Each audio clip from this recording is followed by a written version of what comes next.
Hi guys! Good morning! Welcome na naman dito sa aking panibagong vlog. And for today's video, mahihirapan tayong gumalaw dahil nga wala kaming tubig. Oh my God! Kasi nga nasira daw yung motor para sa water supply ng aming community. May mga updates naman pero hindi pa rin kami makahintay. Kasi nga water is life! At dumating na nga kami sa punto na yung mineral na lang yung panghugas namin at saka pang CR namin. Okay, move on. Wala tayong karapatan magreklamo kasi mas maraming naghihirap ngayon kaysa pinaproblema ko naman yung tubig. Anyway, gagawa tayo ng breakfast. Breakfast, actually brunch na ito. Breakfast at saka lunch. Ayan, para makatipid naman tayo, te. Charot lang. Actually, kay Habi itong pagkain, no? Pero pag may sobra, ako na lang kakain. Pero ngayon, hindi ko bet mag-sandwich kasi nga, bet ko ngayon mag-scrambled egg. Pero bago ako magluto ng scrambled egg, lalabas muna ako dito sa labas. Tingnan mo na yung mga tanim ni mama, oh. Buhay na talaga yung alugbati niya. Pwede na siyang magulay anytime. Thank you, Mother Earth. At buti na lang talaga meron pa kaming tubig ulan dito sa baril namin. Pero naghihingalo yan guys. Mga 1/8 na lang yan. Tuloy ang laban, Japan. Wala mo nang magsi-CR ngayon for today's video. Hoy! Kakayanin kaya yan. Ilima kami sa bahay. But anyway, move on. Magluluto na tayo ng scrambled egg kasi ito yung gusto kong ulamin ngayon.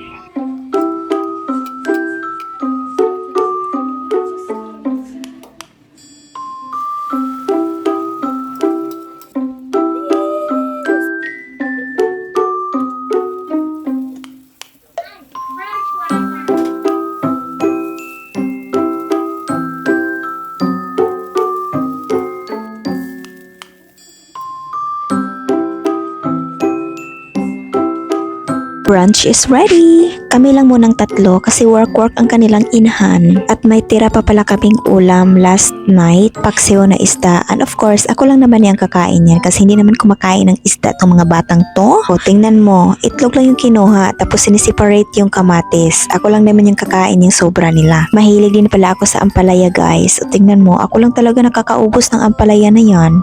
Nabili ko lang siya sa supermarket. Actually, masarap siya. Minsan lang din kami nagkasabay ng lunch ng mga bata kasi half day naman yung klase nila tapos nagbabaon na sila. Minsan din hindi na sila kumakain ng lunch, diretso na sila tulog. After namin kumain, umalis lang muna kami saglit ni Habi kasi mag-igib kami ng tubig. Mag-igib! Bitaw magpapalaundry na rin ako sa comforter namin. Dito kami usually nagpapalaundry kasi yung comforter namin malaki siya, hindi siya kasya sa washing machine. At pag-iipunan pa natin para makabili tayo ng malaking washing machine para hindi na tayo magpapalaundry. At unfortunately, itong laundry shop na to, kasama sila sa mga nawalan ng tubig. Sabi niya, makukuha daw namin yung comforter namin after 3 days pa dahil ipapasa pa nila doon sa kabilang branch nila. Sabi ko naman, no problem. At nandito na nga kami sa refilling station sa may Catalonan Grande ito kasi doon sa suki namin, for sure wala din silang tubig kasi or baka naubusan. Open naman sila pero wala namang nakadisplay ng mga galon. So, dito na lang kami dumiretso para for sure meron talaga kaming mabibitbit. Habang nagre-refill sila, dito muna ako pumasok sa kabilang door. Mayroon palang nagtitinda dito ng mga karne. So, bumili na rin ako.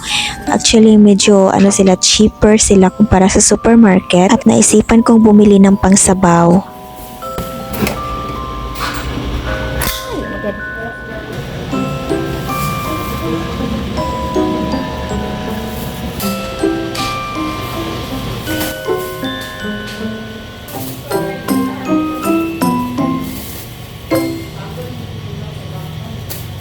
Slow cooker good. Ang magluto sa iya bayang fats. Buto ma or Hey, princess. So ayan. yung anak ma? Dili pamangkin. 318. Ay, nagkilo siya hapit.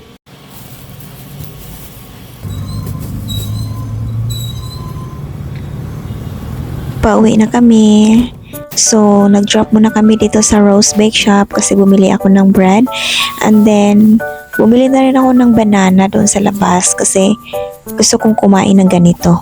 Nilagyan ko lang ng plastic para iwas man siya sa kaldero natin. Oh my God, mahirap pa naman yung tanggalin.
Hindi na pala ako magluluto ng hapunan guys kasi bumili na ako ng take-out order dito sa kapitbahay namin. Mayaman sila sa tubig guys kaya nakakaluto pa rin sila kasi nga meron silang malaking tangke sana all. At inutusan ko lang tong pamangkin ko na mag-ice.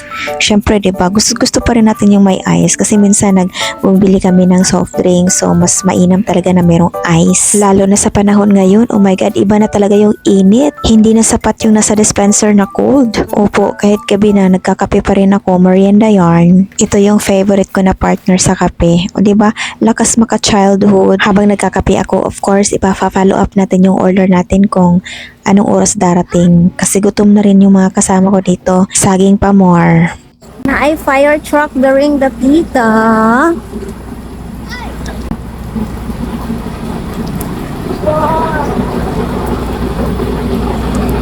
Mika! O, di na siya.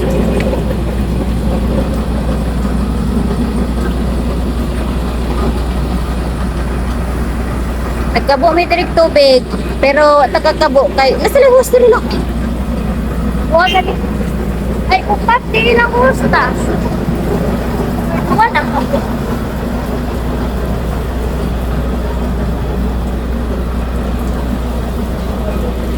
Wala siya. To the rescue ang mga person. Kabo pa man! Wala na siya eh. Karoon pa ko kakita sa itsura sa fire truck. Ako saan? Galon. 4 man me. Kay 4 kami guys. Wala kaming galon. Pwede ba? Balde.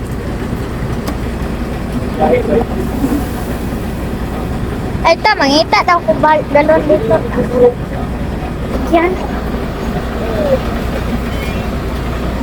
Hindi na kailangan isipin tayo. Relax ka na dito. Pagkakakit, maura mo na ilang suganan doon. Sino ba, babe? Mga planggana pa, butang ni. Kaya di na pa sure ma. Ay ba, oh?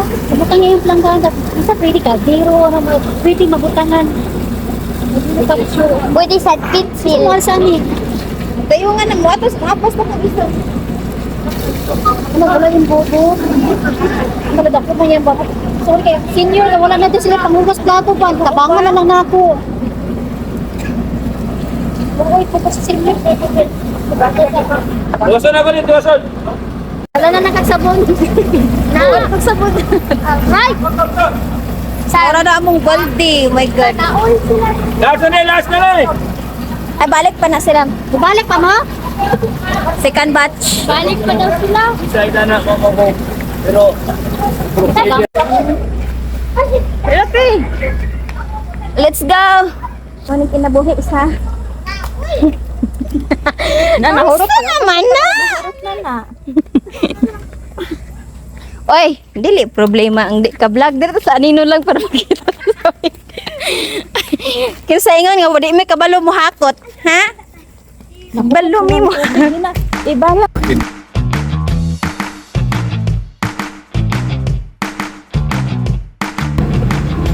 Apple pie Okay. and an ice cream, vanilla ice cream, Hot water caramel. Caramel. caramel. You want? Okay. Ayan, nagpa-ice cream kami agad dahil nakakuha na kami ng free water. Thank you so much pala sa Catalonan Brandy team. Kahit naubos naman yung laman talaga ng isang fire truck, sa dami ba naman namin, di ba? Hopefully hindi na ito mauulit kasi ayoko nang ma-stress. Tara, ice cream. Thank you for watching. Bye-bye. That's all for today.